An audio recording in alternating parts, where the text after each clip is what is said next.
With tan lines I used every ounce of ingenuity and experience I had. For example, lights are expensive, but that however many K light in the sky, the sun, lights so beautifully in the Med. Ask Van Gogh or Matisse. I bought 2 second-hand blondes, they're 2K lights, for the night scenes. One was mostly enough, and then I sold them after for the same price. So, the superb light of the Med was our main light source, and Leon made full use of it. He also has an amazing eye for composition. He seems to just be able to plonk the camera down, and bang, there's a great shot.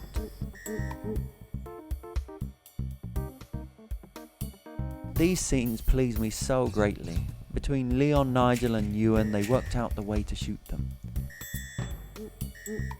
They suggested a road with a slight incline and rigged the Land Rover as a dolly or moving platform and let it roll down the hill. Nigel sat at the wheel and Joel helped keep the pace, with Leon and Ewan hanging out the back. Leon was actually on the roof for this one. Having a resourceful crew and cast was the only way tan lines could be made, and so much of tan lines comes from them. Thinking about how good this looked and how we got it makes me smile all the way down to my toes.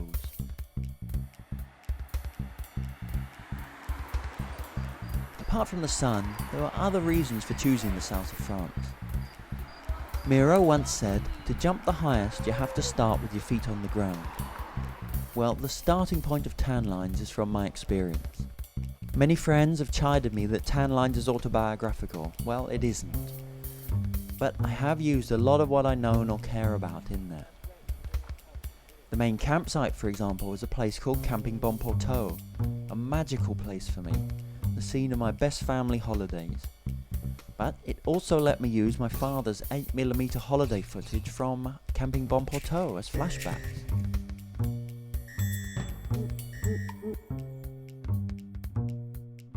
So the people in the flashbacks were my father, mother, me, and there's my sister. The scene is Camping Bon Porteau, no rigged movie trick, me, my father, and so on. Jamie is a scenic carpenter because I could use one of the workshops that I work in as a location. And there was a good chance that there would have been all sorts of strange scenery in the background. Not this time, as it turned out. When I was 31, I went round France for 8 weeks on a big old motorbike. Some of the stories and vibe from those travels came into tan lines. One day from these travels, I'd gambled on getting far south, rather than staying at the many campsites I passed. But I hadn't seen a campsite in a while, and the sun was setting over the horizon. You're going to keep his quiff though, aren't you? Finally, I found a sign for a campsite. Yeah. Keep his Ace Ventura, won't you? I pulled into an empty courtyard bearing no resemblance to a campsite. A nervous-looking man walked down some steps. I asked if this was a campsite. Yes, he said, as if I was a madman, of course. It's now or never. It really was just a stony courtyard. Before I could unload the bike, he offered me some water. I followed him up to his house. He was a newly married young vigneron. The newly married couple were a little bored in their country idyll, and we got on very well. I stayed and drank his lovely wine, unlabelled and delicious.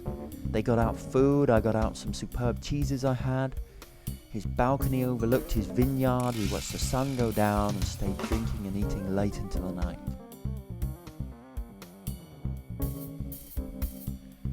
When I finally got back to my bike, I realised I was way too drunk and it was way too dark to put my tent up. So I made my bed on the stony ground to be woken in the early morning with the sun hard in my eyes and a line of large ants walking across my face. I adapted that story to Jamie sleeping in a field.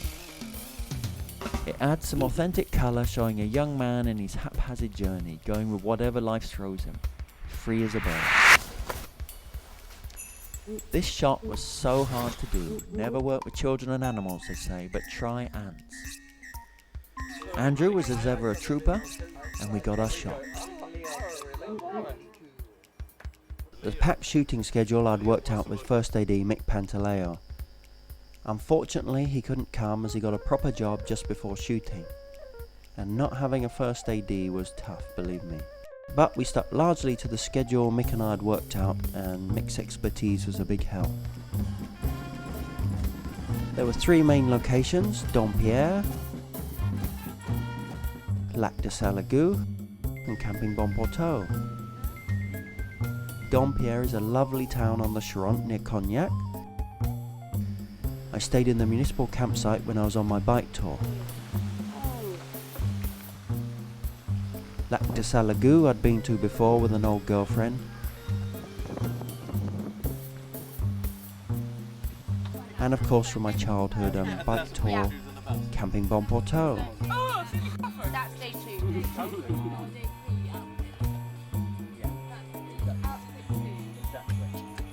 That's sweet. Did you do that, Frida? What are you saying? She's a Frida of nature. Just bring day 1 and day 2 outfits tomorrow. As in your first outfit. I'll bring my second day outfit on the day out. Yeah, if you could. That would be fab. There is a monster behind you. And keep coming back. I'll put loads of bread down for them. They're lovely though. They're really tame. There'll be another one. They're actually lovely, aren't they? And it's 8:30 call tomorrow, everyone, please. Mr. JCB has left the building. I'd made friends with the mayor of Dompierre, which helped us immeasurably. He also introduced us to his friend, Monsieur Roux, who just seemed to want to help and became a firm friend. He had to go in the movie, that much we all agreed.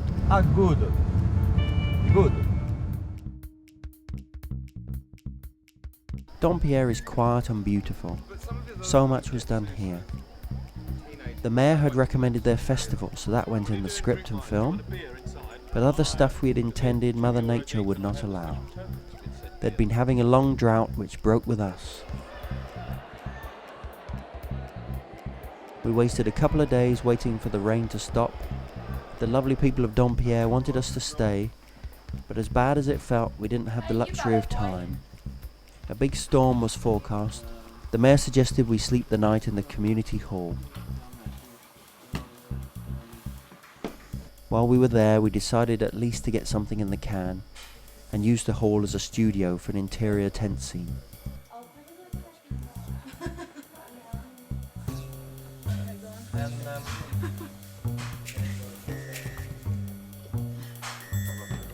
Jules, nothing happened, we just talked again. No, but it's temporary. Nigel was tipping over the bank.